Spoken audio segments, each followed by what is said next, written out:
What is the difference between Tai Chi and Qigong? And which one should you do? That is going to be the topic of today's Chi Life.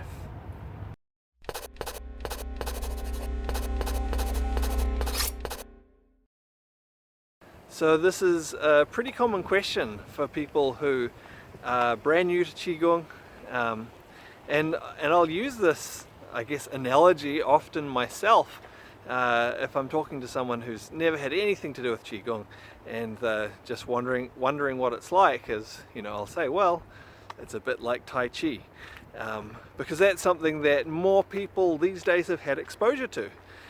They've seen people doing Tai Chi, whether it be, maybe themselves, they've seen people out and about in parks and things like that doing it, or possibly they may have seen it in movies, TV, things like that. So it's got a bit of exposure, and it's a common touch point.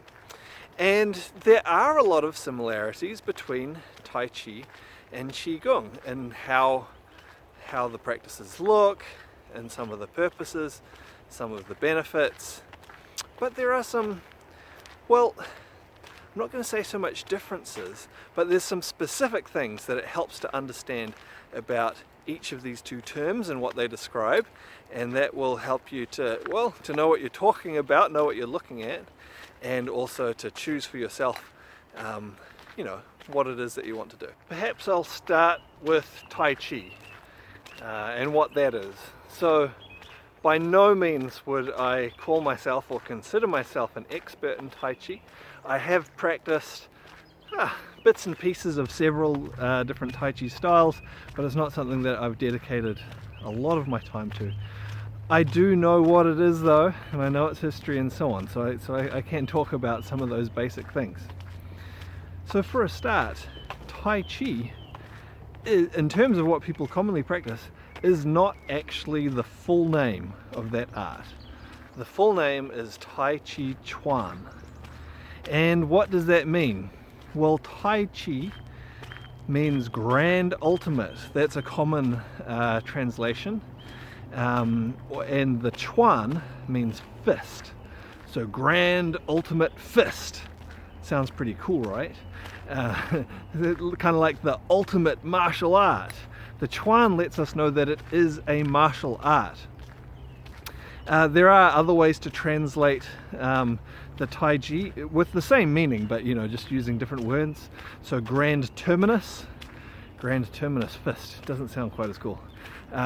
Or great pole, again, doesn't sound as cool. But understanding these actually helps us to understand more what that is referring to, because the reference is not saying this is the best martial art ever, although of course there are a lot of people who would like to think that, particularly if they practice it.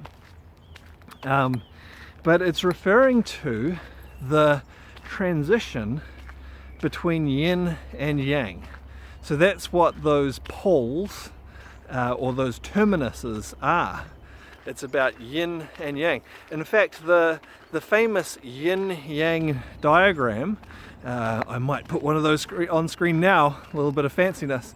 That famous diagram is known as the Tai Chi 2. So it's the Tai Chi diagram. This is what it's referring to. So Tai Chi Chuan is a specific martial art that specifically focuses on the dynamic interplay between yin and yang. Which is interesting, because a lot of people, when they do Tai Chi today, don't know that that's actually what they're doing. A lot of people don't even realize it's a martial art, because without a skilled eye, a lot of the movements, a lot of the things that they do can seem quite abstracted from the process of fighting. And so, and for a lot of people doing Tai Chi, that's not why they're doing it, in modern days anyway. They're doing it as a health practice. So where does the health part come in? Well, you can get health from lots of different martial arts. All sorts of different martial arts are going to build health and fitness and strength and things like that. But again, this martial art is focusing specifically on the dynamic interplay between yin and yang. And in doing that, it uses Qigong principles. And so it's practice, the common way of practicing, is to use very slow, graceful movements, allowing that transition between the energy, that transition of the weight and the force and the stresses through the body to be very smooth transitioning through the body. And so in doing this can make someone a very skilled martial artist, but of course it's also very good for your health, very good for your energy. If you wanted to draw Venn diagrams of Qigong and Tai Chi, it might look something like this. So you could really consider Tai Chi to be a specific kind of Qigong, a specific application of Qigong, where it's using those Qigong principles for certain Qigong principles for specific purposes. And so it sits well within the realm of Qigong. And because of this, it naturally has a lot of health benefits. So what about Qigong? Well, Qi means energy, Gong means work or skill. So Qigong is working with energy, developing skill with energy. So in many ways it's a much more general term than Tai Chi. Again, those Venn diagrams, Qigong is this big field. It can be applied to martial arts. Tai Chi is one martial art those principles are applied to, but in fact it's applied in many different martial arts. And it can also be applied to every other area of life as well. Whereas in Tai Chi, all of the movements actually in Tai Chi are fighting movements. Every single one of them within a traditional Tai Chi form. Movements in Qigong may not be. They might be not very useful for fighting whatsoever, because it doesn't have that context of necessarily being applied to a martial art. It might be being applied to something quite differently. A movement that you do in Qigong for clearing tension from your liver, or dispelling a certain emotion, or stimulating a particular element. You could do that in the context of a fighting movement, but you might also use a movement that has nothing to do with fighting whatsoever, because your purpose is more specifically on that aspect of the energy. And so, a lot of the people nowadays who do Tai Chi, a lot of them would probably be just as happy doing Qigong, because their purpose isn't fighting anyway.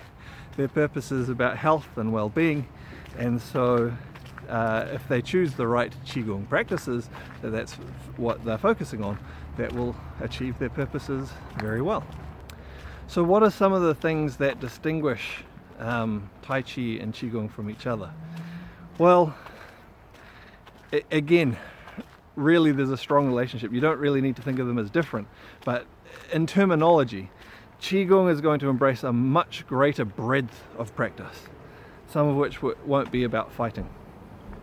In terms of what we see commonly in practice in this day and age, there are going to be some distinguishing things as well.